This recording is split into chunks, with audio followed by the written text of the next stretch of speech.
Hello everyone, कैसे हो आप सभी। आज के इस वीडियो में मैं आप सभी को क्लास 12 फिजिक्स का काफी मोस्ट इंपॉर्टेंट 50 सब्जेक्टिव क्वेश्चन कराने वाला हूं। सो आज का क्लास आप सभी क्लास 12 वालों के लिए बहुत ही ज्यादा इंपॉर्टेंट होने वाला है। और एक चीज मैं आप सभी को और बता दूं, ये जो 50 सब्जेक्टिव क्वेश्चन है ना, ये सारे के सारे भैया आपके ब्रिलियंट क्वेश्चन बैंक से लिए गए हैं। सो आज का क्लास आप सभी के लिए बहुत बहुत बहुत ज्यादा इंपॉर्टेंट होने वाला है, ठीक है। लेकिन क्लास को स्टार्ट करने से पहले मैं आप सभी से एक प्यारा सा रिक्वेस्ट करना चाहूंगा। लेकिन रिक्वेस्ट करने से पहले मैं आप सभी को एक धन्यवाद देना चाहूंगा। वो धन्यवाद इस चीज का कि भैया हमारे family member finally 900 plus complete हो चुके हैं, ठीक है। यानी कि हमारी जिस यूट्यूब चैनल पे 900 से भी ज्यादा स्टूडेंट हमारे साथ कनेक्ट हो चुके हैं, तो इसके लिए आप सभी को तहे दिल से शुक्रिया एंड इतना सपोर्ट एंड प्यार दिखाने के लिए। बाकी अभी ये 900, 1000, 2000 भैया ये बहुत छोटे नंबर है, ठीक है। अभी हमें भैया मिलियन तक की सफर को कंप्लीट करना है, तो बस आप सभी की सपोर्ट की मुझे नीड है, ठीक है। बाकी आइए इस वीडियो को शुरू करते हैं। लेकिन वीडियो को स्टार्ट करने से पहले मैं आप सभी से एक प्यारा सा रिक्वेस्ट करना चाहूंगा। वो प्यारा सा रिक्वेस्ट क्या है कि भैया वीडियो को लाइक कर लेना, ठीक है। लाइक कर लेना यार, क्या दिक्कत है, ठीक है। इस चीज से हमें मोटिवेशन मिलती है और मैं आपके लिए कंटेंट लाता हूं जितना ज्यादा हो सके हेल्पफुल कंटेंट, ठीक है। और साथ में भैया चैनल को सब्सक्राइब एंड बेल आइकन को प्रेस करके इस टाइप के जो भी हेल्पफुल कंटेंट होते हैं वो आपको केवल फिजिक्स वाले भैया यूट्यूब चैनल पे मिलता है। ध्यान में बसा लो एकदम, ठीक है। माइंड में सेट कर लो, फिजिक्स वाले भैया, ठीक है। इसे छोड़ के आपको कहीं भी नहीं जाना है, ठीक है। ऐसा नहीं कि भैया 12 पास कर लिया आपने, ठीक है, उसके बाद भैया तुम कौन है, मैं आपको नहीं जानता, ऐसा नहीं होना चाहिए, समझ रहे हो। क्या है ना कि भैया 12th बाद में या मैं आप सभी को प्रॉपर गाइड करने वाला हूँ, ठीक है, कि आगे आप सभी के लिए अपॉर्चुनिटी क्या हो सकती है फ्यूचर के लिए, वो सब सारी चीज मैं आप सभी को बताने वाला हूँ इसी यूट्यूब चैनल पे। तो सब्सक्राइब करके रखना, ठीक है। बाकी आइए इस वीडियो को शुरू करते हैं। लेकिन एक चीज मैं आपको बता दूं, हम लोग का जो भैया 50 सब्जेक्टिव क्वेश्चन का जो सीरीज चल रहा था, जिसमें हमने 40 सब्जेक्टिव क्वेश्चन ऑलरेडी क्लियर करके रखा है, ठीक है। बाकी हमें 10 सब्जेक्टिव क्वेश्चन और क्लियर करने हैं, जो कि आज के इस वीडियो में क्लियर करा दूंगा। और इसी के साथ आपका 50 brilliant question bank subjective question का सीरीज जो है आपका फाइनली कंप्लीट हो जाएगा। तो फाइनली आप कह सकते हो कि ये आपका लास्ट वीडियो होने वाला है हमारा फिजिक्स 50 सब्जेक्टिव क्वेश्चन का। सो आइए हम लोग 41 नंबर क्वेश्चन से स्टार्ट करते हैं। तो भैया 41 नंबर क्वेश्चन की तरह बाकी आज के इस वीडियो में मैं आप सभी को बता दूंगा कि पीडीएफ कहां आप सभी को मिलने वाला है एंड प्रोवाइड भी करा दूंगा आज, ठीक है। 41 नंबर क्वेश्चन है आप सभी के सामने कि प्रकाश का पूर्ण आंतरिक परावर्तन क्या है तथा इसकी शर्तें बताएं। यानी कि टोटल इंटरनल रिफ्लेक्शन क्या होता है और साथ में इसके कुछ शर्तें हैं वो आपको बतानी है कि इसके लिए क्या क्या इंपॉर्टेंट है, ठीक है। तो आइए मैं आप सभी को बताता हूं। देखो, जब प्रकाश किरण सघन माध्यम से विरल माध्यम में जाती है, ठीक है, ये आपका कोई सतह है, ठीक है। ऊपर में आपका हो गया सघन माध्यम और नीचे में हो गया आपका विरल माध्यम, ठीक है। तो एक चीज ध्यान देना, जो प्रकाश का पूर्ण आंतरिक परावर्तन है वो तभी पॉसिबल है जब प्रकाश की जो किरण है, ठीक है, वो सघन से विरल में जाएगी, तभी आपका टोटल इंटरनल रिफ्लेक्शन होगा, ठीक है। तो जब किसी प्रकाश किरण सघन माध्यम से विरल माध्यम में जाती है तथा आपतन कोण से, ठीक है, ये मान लो आपका आपतन कोण है, ठीक है, आपतन कोण है, ठीक है। आपतन कोण का जो आपका मान है वो क्रांति कोण से भी बड़ा होना चाहिए, ठीक है। आपतन कोण का जो मान है ना वो क्रांति कोण से भी बड़ा होना चाहिए। और क्रांति कोण क्या होता है, ठीक है, इसके बारे में मैंने ऑलरेडी चर्चा कर रखा है बहुत सारी वीडियोस में, ठीक है। लेकिन मैं आपको बता दूं, क्रांति कोण वो कोण होता है कि जो तुम्हारा आपतन कोण है ना, ठीक है, जैसे मान लो ये आपका आपतन कोण है और क्रांति कोण क्या हो जाता है, इसी सतह के लिए समकोण बन जाता है, समझ रहे हो, इसी सतह के लिए क्या हो जाता है, समकोण बन जाता है, जो कि आपका क्रांति कोण होता है। तो इस अगर क्रांति कोण से भी बड़े कोण पर मैं क्या करा रहा हूं, प्रकाश को आपतित कराऊंगा ना, तो एक दूसरे मीडियम में ना जाकर पुनः इसी मीडियम में क्या हो जाएगा, वापस लौट आ जाएगा। और that is called total internal reflection. यही आपका प्रकाश का परावर्तन, प्रकाश का पूर्ण आंतरिक परावर्तन कहलाता है। तो क्लियर है। और बाकी डिफिनेशन से और जो भी मैंने आप सभी को अभी कॉन्सेप्ट बताया उसके अकॉर्डिंग आप इसके दो आवश्यक शर्तों को लिख दो। पहला आवश्यक शर्त आपने क्या देखा कि जो प्रकाश की किरण है वो सघन माध्यम से विरल में जानी चाहिए, तभी आपका प्रकाश का पूर्णांतरिक परावर्तन संभव है। तो यहां पे पहले आपको लिखना पड़ेगा सही। अगर आपको अच्छे मार्क्स चाहिए ना तो उसके लिए आपको प्रॉपर वे में लिखना पड़ेगा, तभी आपको प्रॉपर मार्क्स भी मिलेंगे, ठीक है। तो आपको लिखना किस तरीके से है कि प्रकाश के पूर्ण आंतरिक परावर्तन के निम्नलिखित शर्त है। चाहे तुम 2 लिख रहे हो, 3 लिख रहे हो, 4 लिख लो, ठीक है, ये मायने नहीं रखता। लेकिन अगर शॉर्ट आंसर क्वेश्चन में 2 लिखना, इससे ज्यादा लिखने की कोशिश मत करना, बिकॉज आपके टाइम ही सेव होंगे, ठीक है। तो प्रकाश किरण को हमेशा सघन माध्यम से विरल माध्यम में जाना चाहिए, तभी आपका पॉसिबल है टोटल इंटरनल रिफ्लेक्शन। दूसरा क्या है कि आपतन कोण का मान क्रांति कोण से बड़ा होना चाहिए, ठीक है। जो आपका आपतन कोण का मान है, जो आपका आपतन कोण का वैल्यू है वो क्रांति कोण यानी कि क्रिटिकल एंगल से बड़ा होना चाहिए, ठीक है। तभी वो दूसरे मीडियम में ना जाकर पुनः उसी मीडियम में वापस लौट जाता है, समझ रहे हो।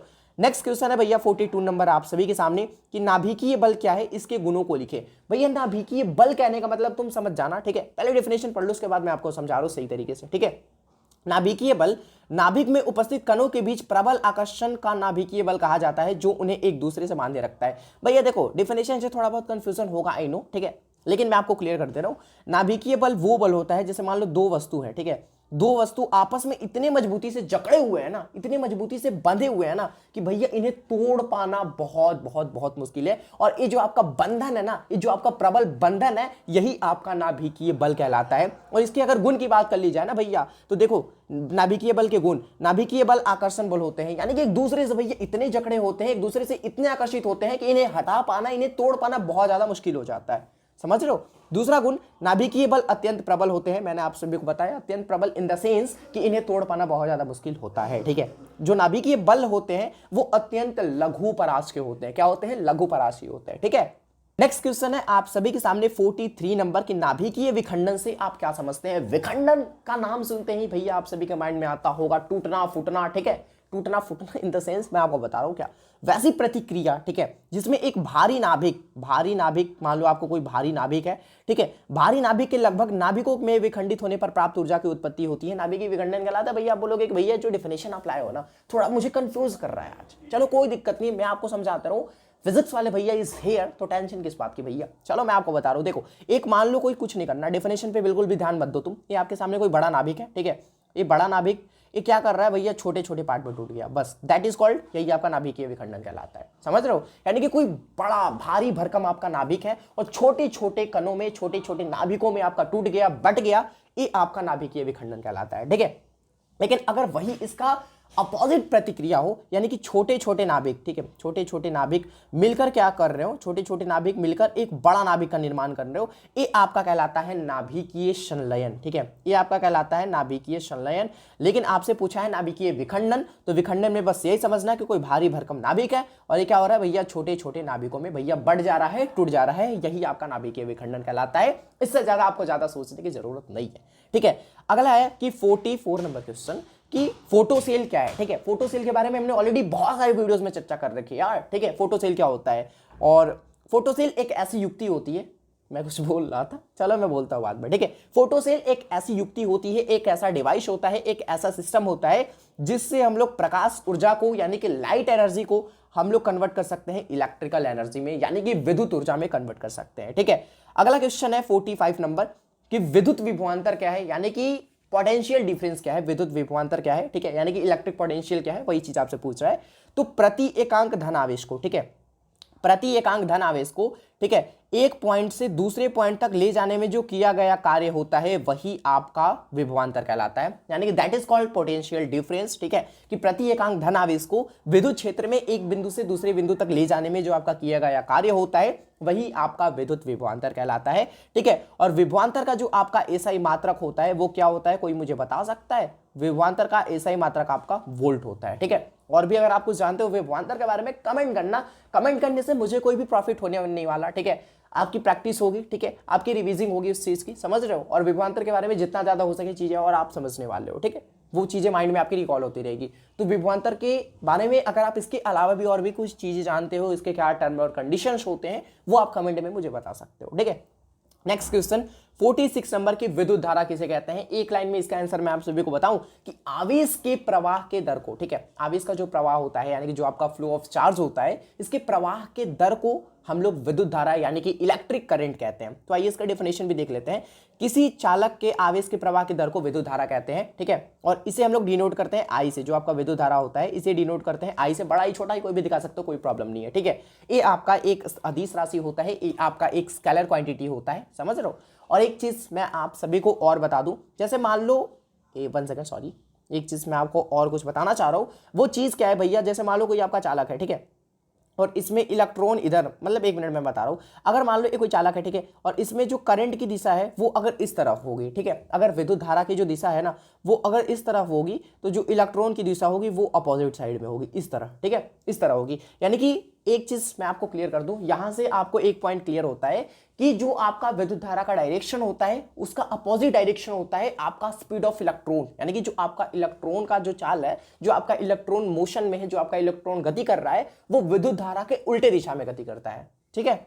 तो बस यही है आपका विद्युत धारा, समझ गए विद्युत धारा के बारे में। इसका एसआई मात्रक होता है आपका एम्पियर, ठीक है, इसका एसआई मात्रक होता है एम्पियर। एसआई मात्रक क्या होता है? एम्पियर होता है, ध्यान रखना, जिसे हम लोग ए से डिनोट करते हैं। बाकी आ जाओ 47 नंबर क्वेश्चन में कि भंवर धाराएं क्या होती है, भंवर धारा क्या होती है, बहुत इंपॉर्टेंट क्वेश्चन। वैसे 50 के 50 सारे बहुत इंपॉर्टेंट क्वेश्चन थे आप सभी के लिए, ठीक है, कोई दिक्कत नहीं है, सारे के सारे बहुत इंपॉर्टेंट है, सबको पढ़ लेना, ध्यान से समझ लेना, सबको नोट कर लेना, कोई दिक्कत नहीं, आप आराम से पढ़ लेना, ठीक है। तो क्या है कि जब किसी चालक को परिवर्तनशील चुंबकीय क्षेत्र में रखते हैं, जब किसी भी चालक को, मैं क्या करता हूं, कोई भी आपका चालक है, कोई भी, ठीक है, कोई भी आपका चालक है, कोई भी आपका कंडक्टर है, उसको मैं क्या कर रहा हूं, परिवर्तनशील चुंबकीय क्षेत्र, यानी कि वैसा चुंबकीय क्षेत्र जहां पे हर एक टाइम कुछ ना कुछ परिवर्तन हो रहा हो उसमें, ठीक है, तब उसमें एक धारा प्रेरित हो जाती है, तब उसमें क्या होती है, एक धारा प्रेरित हो जाती है जो कि का भंवर धारा कहलाती है। तो समझ गए भंवर धारा क्या होता है, मैं आपको बता रहा हूं ना भैया, फिगर से ध्यान से समझना, कोई दिक्कत नहीं यार, कोई हड़बड़ी नहीं है, ठीक है। देखो क्या हो रहा है यहाँ पे कि जैसे मान लो ये आपका कोई भैया परिवर्तनशील चुंबकीय क्षेत्र है, ठीक है, ये आपका परिवर्तनशील चुंबकीय क्षेत्र है और चुंबकीय क्षेत्र को हम लोग बी से डिनोट करते हैं, कैपिटल बी से, ठीक है। तो ये आपका कोई परिवर्तनशील चुंबकीय क्षेत्र है, मैं यहाँ पे डी लिख दूं ताकि आपको पता चले कि हाँ यहाँ पे कोई ना कोई चेंजेस हो रही है, ठीक है। तो ये आपका परिवर्तनशील चुंबकीय क्षेत्र है, ठीक है, यानी कि मैग्नेटिक फील्ड है। और यहाँ पे मैं क्या कर रहा हूँ, कोई भी भैया कंडक्टर को, कोई भी चालक को मैं क्या कर रहा हूँ, यहाँ पे शिफ्ट कर रहा हूँ, यहाँ पे रख रहा हूँ, ठीक है। तो इसमें क्या हो जाएगा ना, इसमें एक आपका करंट प्रेरित हो जाएगा, इसमें एक धारा प्रेरित हो जाएगा और यही धारा आपका भंवर धारा कहलाता है, ठीक है, यही धारा आपका भंवर धारा कहलाता है। और कहीं कहीं आपसे भंवर धारा का डेफिनेशन भी साथ में प्लस में आपको उपयोग भी कभी कभी पूछ देता है, या फिर पूछा भी गया है बहुत बार, या फिर पूछ भी सकता है, या फिर ऐसे ही बोल सकता है कि बस भैया तुम भंवर धारा का परिभाषा दो, भंवर धारा होता क्या है वो चीज आप मुझे बता दो। लेकिन अगर आपसे उपयोग पूछ लिया जाए तो एक दो उपयोग आप लिख देना। जैसे एक उपयोग मैं आपसे भी बता दे रहा हूँ, जो आपका रेल होता है ना, ठीक है, तो रेल का जो चुंबकीय ब्रेक होता है, जो रेल का ब्रेक होता है, उसमें कुछ मैग्नेट का कोई कण होता है, ठीक है, या फिर मैग्नेट टाइप का बोल सकते हो, कुछ मैग्नेट होता है, उसमें मैग्नेट के पार्टिकल्स होते हैं। तो वहां पे जो आपका चुंबकीय ब्रेक होता है उसमें हम लोग भंवर धारा का यूज करते हैं, ठीक है। बाकी कोई नहीं, एक दो उपयोग अगर आपसे पूछे लिख देना सही से। नेक्स्ट क्वेश्चन है आप सभी के सामने कि दो असमान आवेशों के बीच विद्युत बल रेखाएं को दिखाएं। एक चीज मैं आप सभी को बोलूं भैया, इसका जवाब मैं नहीं देने वाला, आप दोगे, ठीक है, बिकॉज जो भी पूरी मेहनत है वो आप सभी को ही करनी है, ठीक है। बस मैं क्या कर सकता हूं, प्रॉपर गाइड कर सकता हूं, बता सकता हूं, पढ़ा सकता हूं, लेकिन मेरी जो क्रेडिट होगी ना वो केवल 20% तक ही होगी, 20 से 30% तक होगी, ठीक है। लेकिन बाकी की जो 70-80% का क्रेडिट है वो आपको खुद लाना है, ठीक है, वो आपको खुद अचीव करना है इस चीज को, यानी कि पूरी मेहनत तो भैया आप ही को करना है। बस मैं क्या कर सकता हूँ, एक रास्ता दिखा सकता हूँ, ठीक है, बस मैं क्या कर सकता हूँ, एक प्रॉपर वे बता सकता हूँ, लेकिन उस वे में आपको ही चलना पड़ेगा, समझ रहे हो। तो मैं क्या कर देता हूँ, इसका बता दे रहा हूँ, बाकी इसका आपको खुद से बना लेना, बिकॉज ये थोड़ी फिगर टाइप की क्वेश्चन होने वाली है। यहाँ पे क्या कर रहा है, दो असमान आवेशों के बीच विद्युत बल रेखाएं को दिखाएं, यानी कि दो असमान आवेश, ठीक है, यानी कि एक भैया प्लस रहेगा तो एक आपका माइनस रहेगा, ठीक है, प्लस एक माइनस, ठीक है। तो इसमें क्या होगा, प्लस वाले में तो पता है जो आपका इलेक्ट्रिक फील्ड ऑफ लाइन होता है, यानी कि जो विद्युत क्षेत्र रेखाएं होती है वो क्या होती है, आउटवर्ड होती है, ठीक है, आउटवर्ड होती है। और इसमें क्या होता है, इनवर्ड होता है, समझ रहे हो। तो ये आपको क्या करना है, प्रॉपर्ली वे में आपको दिखाना है कि दो असमान आवेश के बीच विद्युत बल रेखाएं को आपको दिखाना है। चलो मैं आपको दिखा दे रहा हूँ, ठीक है। एक मैं क्या कर लेता हूँ, प्लस ले लेता हूँ, ठीक है, एक धनावेश ले लेता हूँ, एक ऋण आवेश ले लेता हूँ।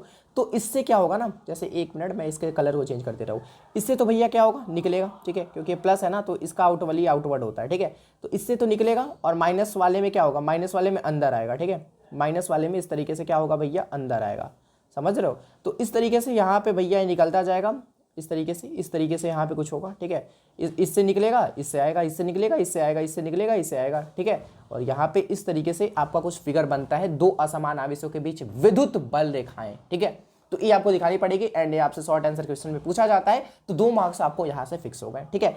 नेक्स्ट क्वेश्चन 49 नंबर की अपवाह वेग किसे कहते हैं, ठीक है। इसे इंग्लिश में हम लोग ड्रिफ्ट वेलोसिटी कहते हैं, ठीक है। इसका एक और नाम है अपवाह वेग कह लो, या फिर अनुगमन वेग कह लो, ठीक है, अनुगमन वेग कह लो।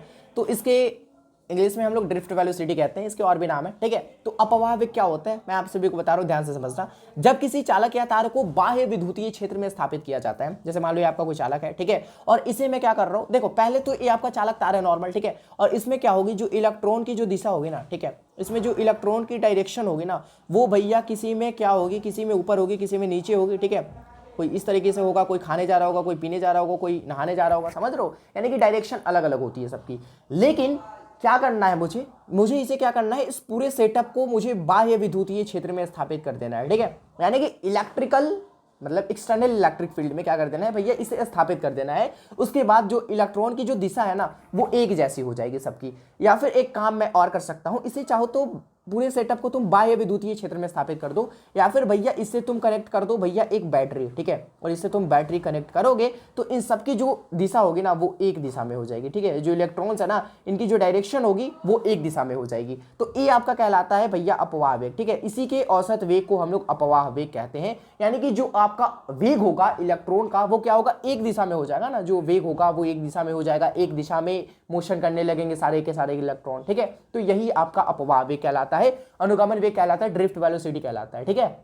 और इसे हम लोग डिनोट करते हैं वीडी से। और एक चीज मैं आपको और बता दूं, ठीक है, नोट में मैं करके बता दे रहा हूं, दो बहुत इंपॉर्टेंट क्वेश्चन 5 नंबर वाले बनते हैं यहां से, कि भैया पहला तो आपका वीडी क्या है, वीडी आपका है भैया अपवाह वेग, ठीक है, और साथ में आपका धारा है आई, तो इन दोनों के बीच में क्या रिलेशन है, पहला क्वेश्चन 5 नंबर में आपसे पूछता है। दूसरा क्वेश्चन यही आपका जो ड्रिफ्ट वेलोसिटी है, यही आपका जो अपवाह वेग है, इसमें और भैया आपसे पूछेगा भैया जे, यानी कि करंट डेंसिटी यानी कि धारा घनत्व में रिलेशन पूछेगा, ए भी आपसे 5 नंबर में पूछता है। तो दो आपके डेरिवेशन यहां से बन जाते हैं, दो दीर्घ उत्तरीय प्रश्न आपके यहां से बन जाते हैं, और दोनों क्वेश्चन बहुत बार रिपीट हुए हैं, तो इनको भी क्लियर कर लेना, कोई दिक्कत नहीं है, ठीक है।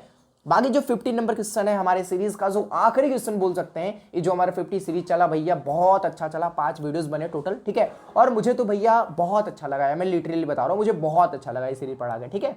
आप सभी को ये 50 सब्जेक्टिव क्वेश्चन का सीरीज कैसा लगा आप कमेंट में बताना। ये 50 क्वेश्चन आप सभी के होमवर्क के लिए, ठीक है, कि विद्युत प्रवणता क्या है, ठीक है, ये आपका क्वेश्चन होमवर्क के तौर पे है, ठीक है। आप इसे बना लेना, खुद से कर लेना, बाकी मैं देखने तो नहीं जा रहा हूँ, लेकिन आप खुद से कर लोगे तो आपको संतुष्टि मिलेगी कि हाँ भैया मैंने पूरे क्लास भी कर ली है, पूरे सीरीज भी कंप्लीट कर लिए, और साथ में जितने होमवर्क मिले मैं वो भी पूरा कर लिया। तो भैया खुद में क्या होगा ना, खुद आप खुश रहोगे, ठीक है, खुद से संतुष्ट रहोगे, खुद से सेटिस्फाई रहोगे कि हाँ चलो मैंने आज कुछ तो अच्छा किया, ठीक है।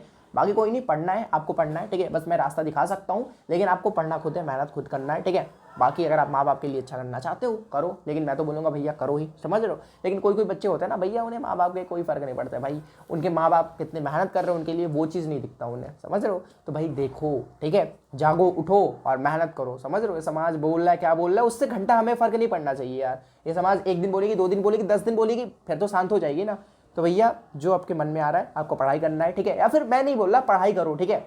आपको जिस भी फील्ड में इंटरेस्ट हो, क्रिकेट में इंटरेस्ट हो, गेमिंग में इंटरेस्ट हो, ठीक है, या फिर कोई और फील्ड में इंटरेस्ट हो, ठीक है, तो उस फील्ड में जाओ आप, ठीक है, आगे बढ़ो। और आप सभी को कोई भी उस चीज़ में दिक्कत होती है, जो भी फील्ड में आपको जाना है, उस फील्ड में जाने में कोई भी आपको प्रॉब्लम आ रही है, कोई भी इशू आ रही है, आप मुझे बताओ, मैं आपकी हेल्प जरूर करूंगा, ठीक है। तो आज के लिए इतना रहने देता हूँ, ठीक है। Wish all the very best, thank you so much आप सभी को, ठीक है। एंड फिजिक्स के 50 VVS सब्जेक्ट के क्वेश्चन हमने क्लियर कर लिए। व्हाट्सअप पे आ जाना, मैं उसका PDF प्रोवाइड कर दूंगा 50 सब्जेक्ट के क्वेश्चन का, ठीक है। बाकी थैंक यू सो मच आप सभी को। हमारे चैनल पे finally 900 plus family member complete हो चुके हैं, यानी कि 900 से ज़्यादा लोग हमारे ऊपर ट्रस्ट कर चुके हैं। बड़ी बात ये है भाई, तो हमारे लिए तो खुशी की बात है ही, बाकी आप सभी के लिए है कि आपका जो एक अच्छा भरोसेमंद ट्रस्टेड प्लेटफॉर्म है फिजिक्स वाले भैया, उस पर भैया बहुत ज़्यादा लोग धीरे धीरे ज्वाइन हो रहे हैं, ठीक है। तो आप सभी के सपोर्ट के लिए बहुत बहुत धन्यवाद आप सभी को। बाकी नेक्स्ट वीडियो में हम लोग मिलते हैं जल्दी की किसी नए वीडियो के साथ, तब तक के लिए आप सभी को be positive, keep doing, wish all the best, thank you so much आप सभी को। जय हिंद, वंदे मातरम।